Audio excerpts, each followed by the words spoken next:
Hi everyone, I'm Arielle Dyment. I am the owner of My Sober Compass, and I wanted to come live to you guys today and talk a bit about my story and how I learned that white knuckling was not going to work for me.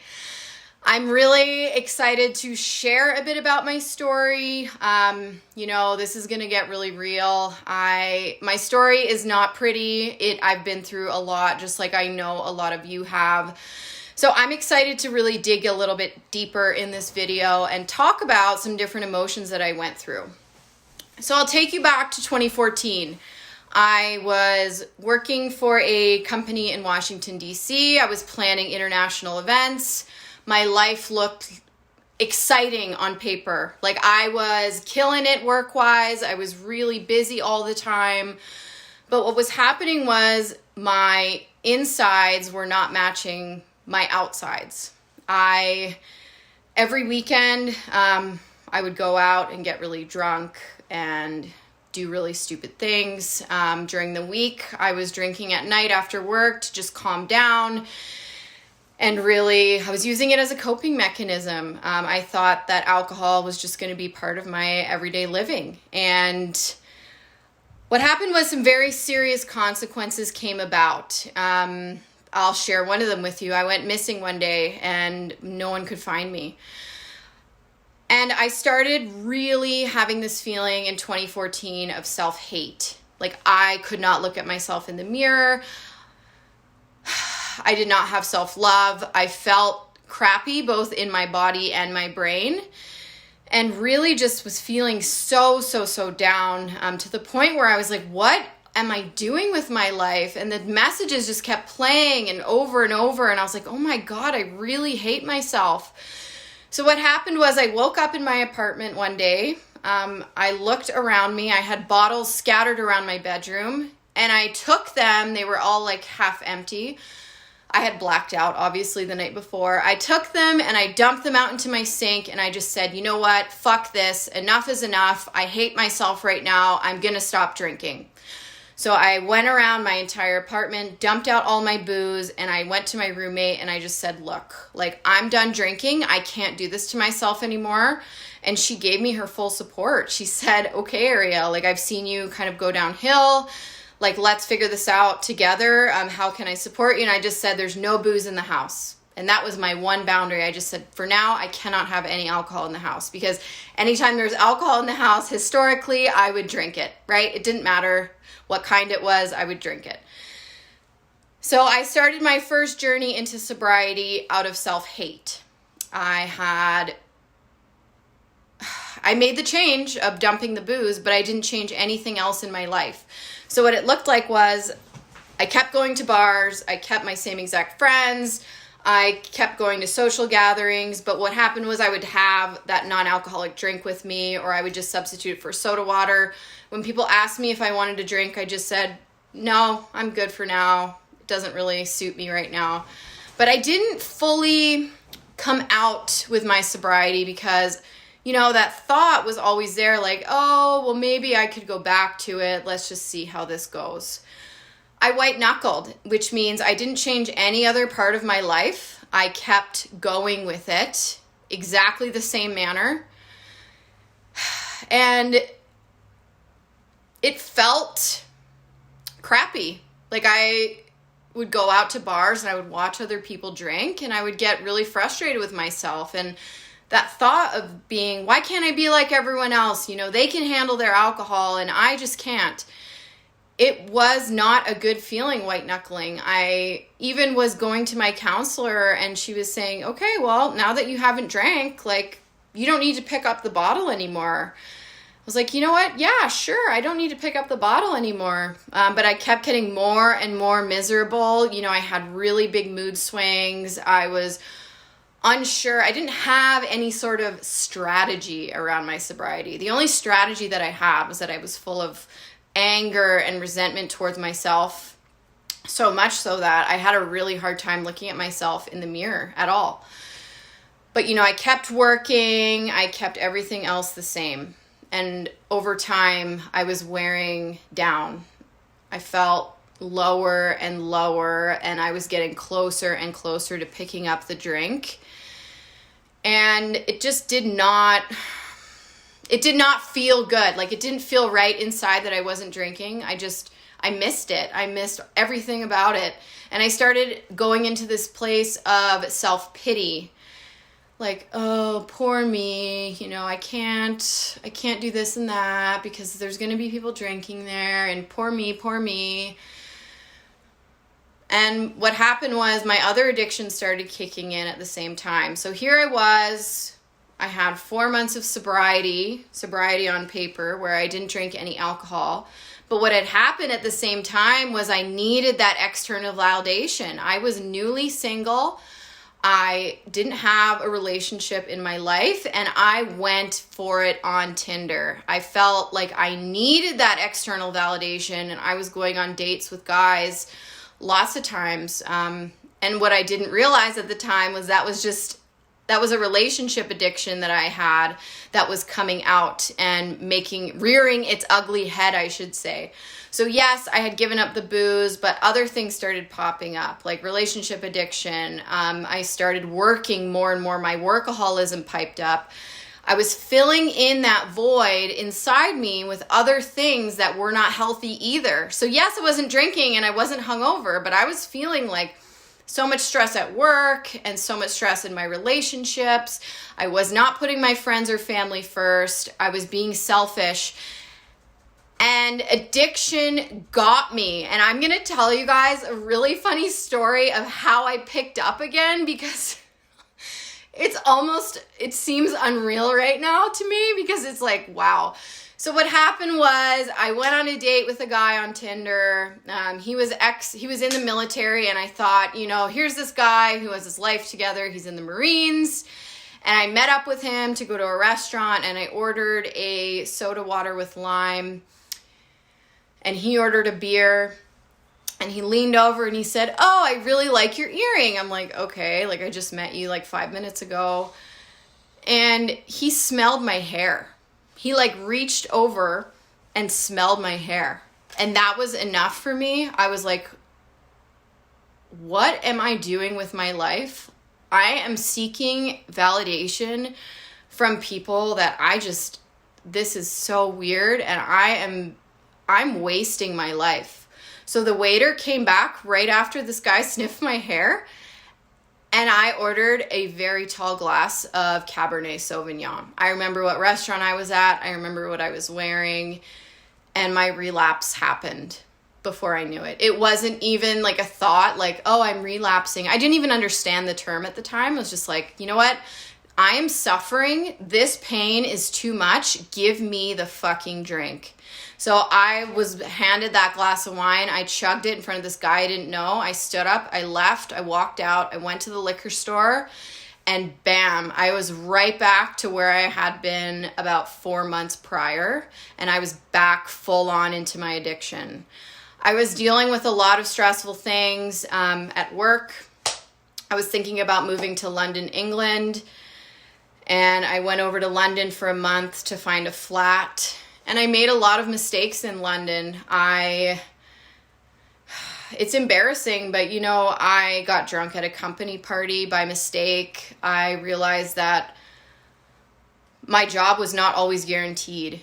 I had to go to work after I had gotten drunk the night before, and I hid in the corner. I hid in a meeting room, and I was like, what am I doing with my life? And you know what I did? I left work that day, and I picked up again, because my mental status I was so far gone at that point, where I felt like, wow, my life is really taking a turn for the worst. So, you know, I screwed up a lot of things when I was in London. I got back to DC, and I kept drinking like crazy. I was even drinking to go to the gym. I was drinking before, you know, I hate to admit this, I was drinking on my lunch break at work, like, and alcohol started really taking over my life fully. So much so that I became very suicidal. I was like, you know what, maybe dying would be better than this, because I was living in that constant pain of feeling like crap, and my mood swings were all over, and I felt like so disjointed in my brain. Like I would go in DC, you can buy liquor at the grocery store. So I remember I used to go to the grocery store and walk the aisles and just think to myself, okay, I'd make a list. All I need are 5 things to get for dinner. And there I would be in the aisle of liquor at the end of my trip every freaking time, like crying because I knew that I wanted that alcohol in me that day. It didn't matter. Like it was out of my hands at that point. So luckily I survived that. I woke up one day and I had written a suicide note and I felt like I was just done. And I reached out for help to a family member and I just said, like, I am not okay. I don't know what this is going to look like, but I cannot do this anymore.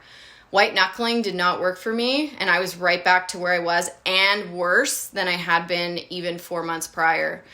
I was skinny, I was anorexic, that addiction had flared up, still on Tinder, I couldn't uninstall it, and I went to the doctor and I just verbal diarrheaed everything that was going on, and I told her for once the actual amount of alcohol that I had been drinking. And I was terrified. Like, I didn't know how she would react, if she would put me in the psych ward. Like, I was just like, oh, this is so nerve-wracking. You know what she said to me? She looked at me in the eye and she said, Arielle, you are going to be okay, but you need to go to rehab. My first question was, what about my job? And she said, you are going to die if you don't go to rehab. So that was a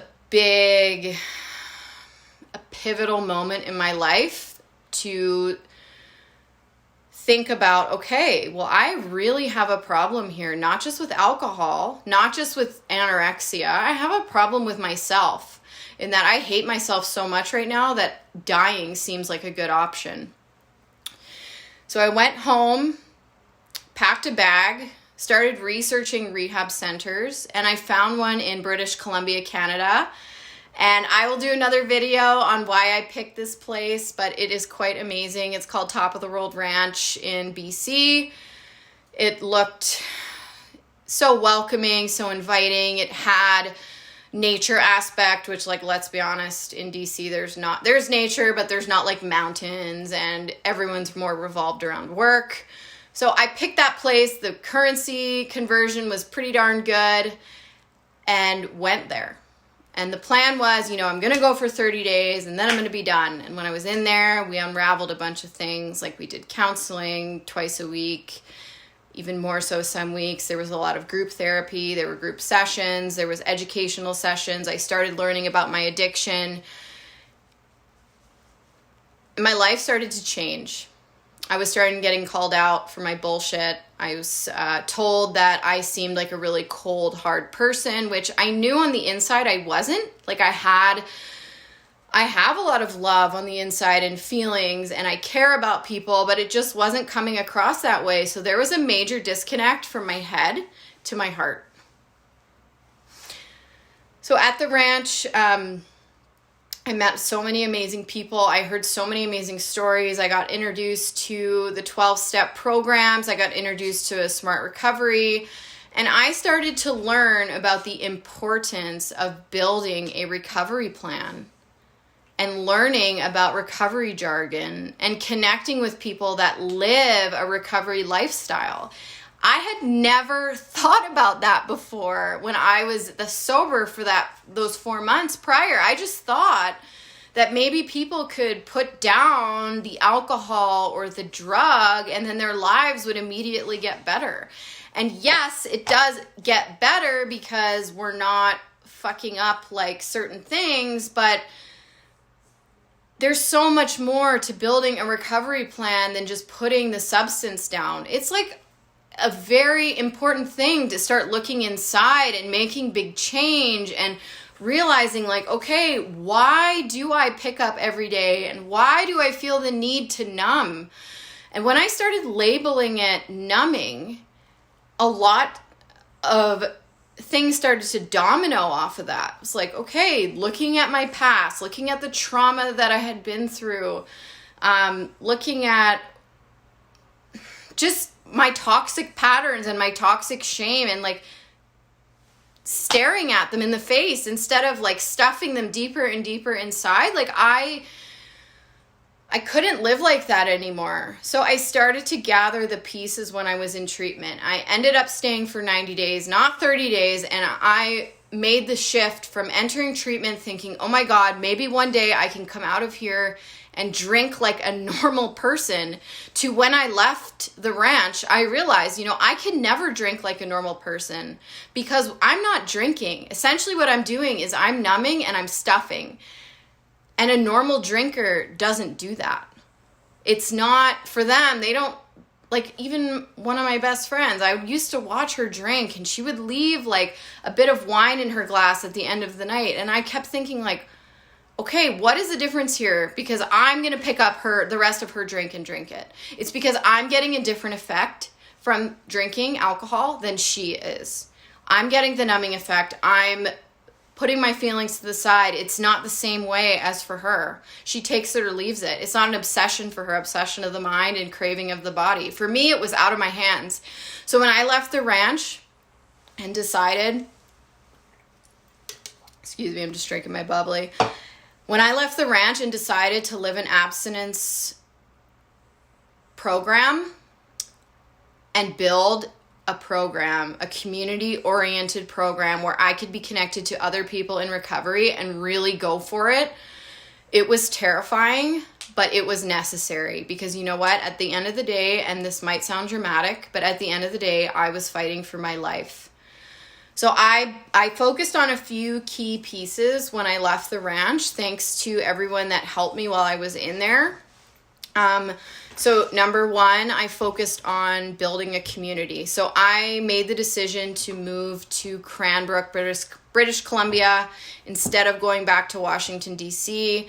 I had left my job. I was jobless, and I just felt like I needed to take some time and really figure out who I was, because I couldn't even go skiing and have a normal reaction to that. Like, I had always been drunk skiing. So I had to relearn certain things. So one was, I'll talk about the 5 pieces of recovery that I really focused on. And then I want to talk about how I help others do this through my Sober Compass. Because ultimately, this is why I started my business. Excuse me. Okay. So the first piece that I found was super helpful was building a community of like-minded people. So I'll talk about what I learned. So AA was a huge piece of this for me. There's a meeting at least once a day in Cranbrook. I had 0 excuses. Like, I needed to just get into a meeting because I was getting into a room full of people who understood me and understood what I was going through. When I said, I'm struggling to not pick up a drink, someone would immediately talk to me after and just be like, look, I get it. This is what I go through every day too. And I would listen to other people's stories and hear their pain and hear their hope and inspiration. And I would leave feeling recharged. And that's actually how I met my 3 very best girlfriends that live in Cranbrook. We met through a meeting. Simple as that. So that was really powerful for me. The other thing was integrating into my community something fun. So I joined a sober softball team. I love softball, or slow pitch it's called in Canada, but I love it and I wanted to have fun. And why not have it with other people who are in recovery as well? So that catapulted me into being social again. And it was hard at first. Like, I remember I asked this girl who became my really good friend, I asked her to go on a coffee date with me, and I was so nervous. I was like, oh my God, how am I going to do this without alcohol? Like, I think it was 2 weeks out of treatment, and I was like, oh my God, this feels like a date. I was sweating. I was nervous. I was like, what if she doesn't like me for who I am? And I showed up for this coffee date, and we had such a good time together, even though we had just met. It was like, oh, thank God, I can still be social and sober. So community was the first piece. The second piece was self-improvement. I knew that I had to continue going to a counselor when I left the ranch. I was not done are we ever done? But I was not done working through some of the things that had happened to me in the past. And I found an amazing connection to 2 counselors that were in this area. And that really also helped me move forward and continue to get better on the inside, because I knew that I wasn't cured from going to treatment. I mean, let's get real. You have 30 to 90 days in a treatment center. It is not the only way. It's not going to cure us, not going to make us feel like, okay, I got this. So going to a counselor was really, really helpful as well. The next thing that I did, the next piece, was finding fun in sobriety. I know this seems like something that might be really simple and straightforward, but like I said, even playing ball or going snowboarding was a struggle for me at first. I had to relearn how to have fun and go through the motions for a bit. Like, I remember going bowling and just looking around and saying, oh my God, I'm feeling weird here, because this is going to be really difficult to go bowling. And, the first hour was awkward up here, but I had a really good time in the end. I was like, okay, I can do this. It was like building confidence over time. And then through that, I was connecting with more people, which goes back to the community part. So finding fun. I also started doing some different hobbies. Like, I love painting. I found alcohol ink to be such an inspirational material to work with, because it's chaotic, it's messy, it's fun, just kind of like my personality. I'm a bit all over the place sometimes, but that really relaxed me and it brought my anxiety levels down. The next piece that I did was work on my routine. So I had a very strict routine when I was in my addiction. Don't let me fool you. It was all revolved around alcohol and booze and finding when I could drink next. So building a routine was a bit of a struggle at first. I needed some help. I knew that I needed some structure, and I had been told in treatment to, put all of your treatment things in one place, like your inspirational books, your journal, and I did that. So every morning, for the most part, I would wake up and read a bit about sobriety, and then I had a sponsor who also told me to read pages 83 to 88 in the big book every night before I go to bed, and do an inventory. How was my day? What did I mess up on? What did I wish that I could do better? Did I help other people?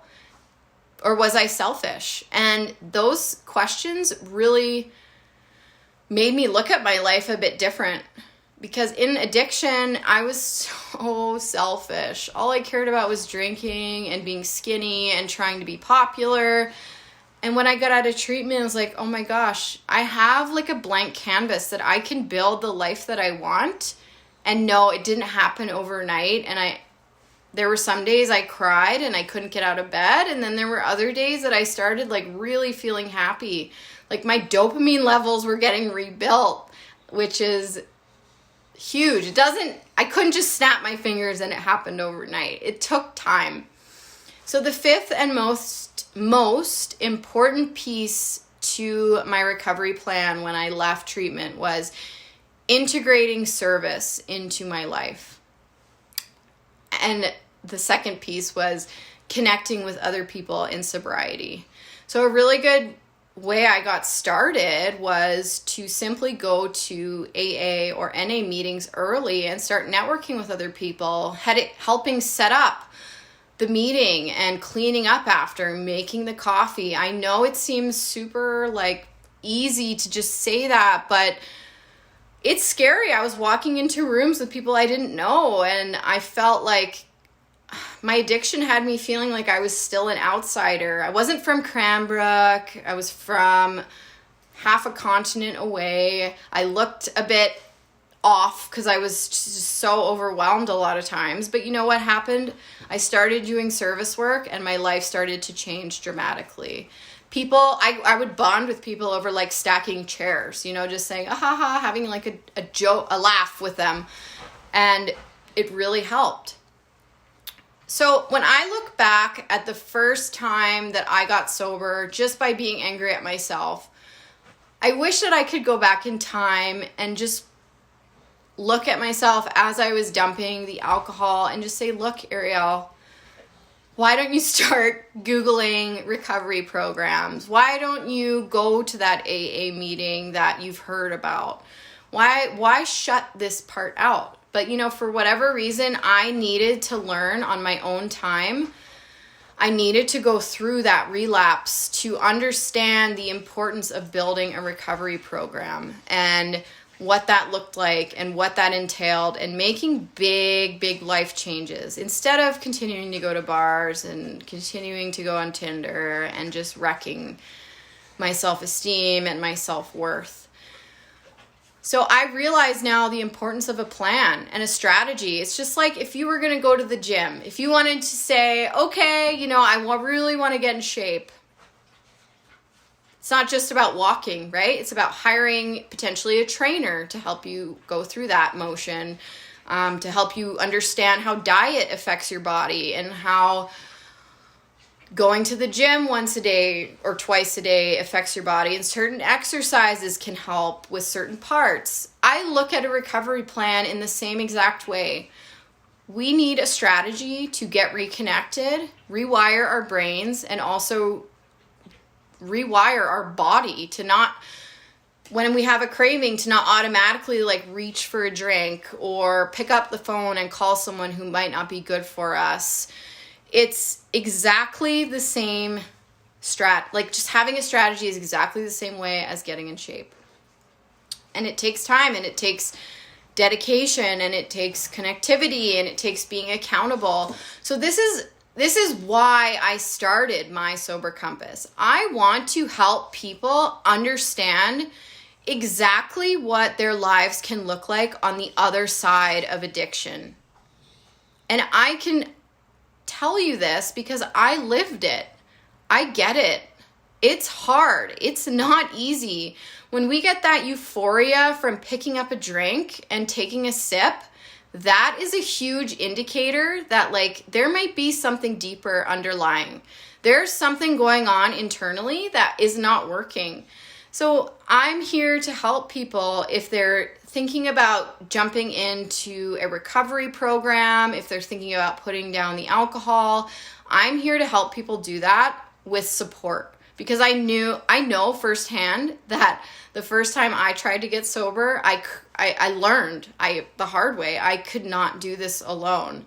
This is why I started my Sober Compass. And I'm not saying that everyone needs to go to rehab. It is a great option, but not everyone needs to go to rehab. Everyone's journey is different.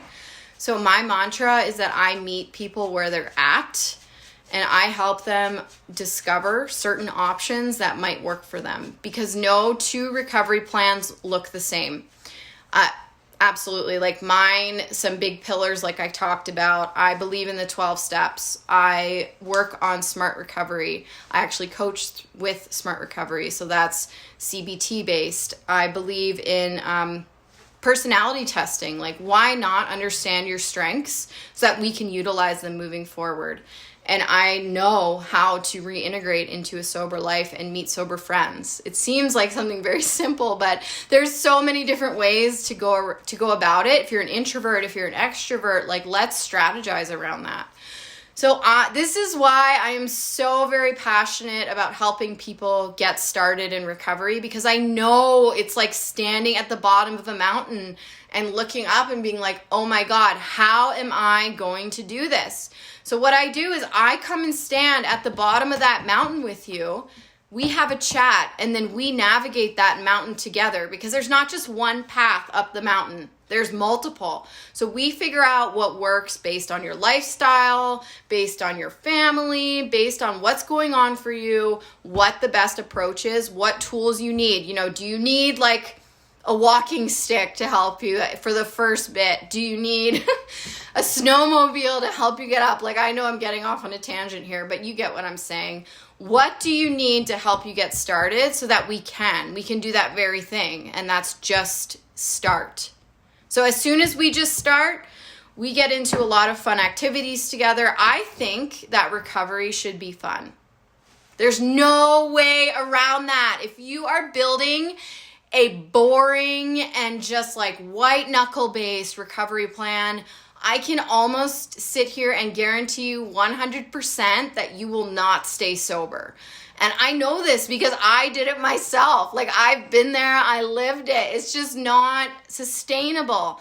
So why not reach out to someone like me or Erica or the other people that I'm bringing into my Sober Compass and ask them, how did you do this? So I have laid out a very clear plan of what I do with clients so that you guys I've been getting the question of like, what do you do? So I'm going to post the benefit of working with my Sober Compass so that you guys can actually start to read about what we do as coaches and why we embrace all different. We're not 12-step based. We embrace all recovery plans. There's so many different communities out there. I'm still learning about more that are popping up, but my goal is to get my clients connected so that they feel like this is going to work for them. And if it's not working, that I can be there for them to come up with a different plan, whether that's going to detox, going to a treatment center, going on a yoga retreat. Like there's so many different ways to do this. So look, if you or someone you know is struggling, I'm happy to talk and just listen and find out what's going on. So after I'm going to post this video and I'm going to post that sheet so you guys can actually see what we do at My Sober Compass. And if you have any questions, shoot me a DM, give me a call, and we can go from there. And I really appreciate you guys listening to a bit about my story. I feel like it's just so important to share not only the positives, but also what we've been through in our past to get us to a certain place. And I can tell you again, without my relapse, without going through that white knuckling part, I would have been miserable for the rest of my life. And I know that. I believe that in my heart. So there is hope. There always is. And if you yourself are working on a recovery plan right now, please post in the bottom of the comments and let other people know, like, what is working well for you? What is catapulting you into that, like, space where you're like, I got this. This is exciting. Recovery is working. So please post your comments. I love to read them. And I want to say that I really appreciate all of you. I just feel the love. And I'm so lucky that I can actually have feelings because 5 years ago, I didn't have much feeling. So today in recovery, I do. So I hope you guys have a wonderful Saturday. Love ya.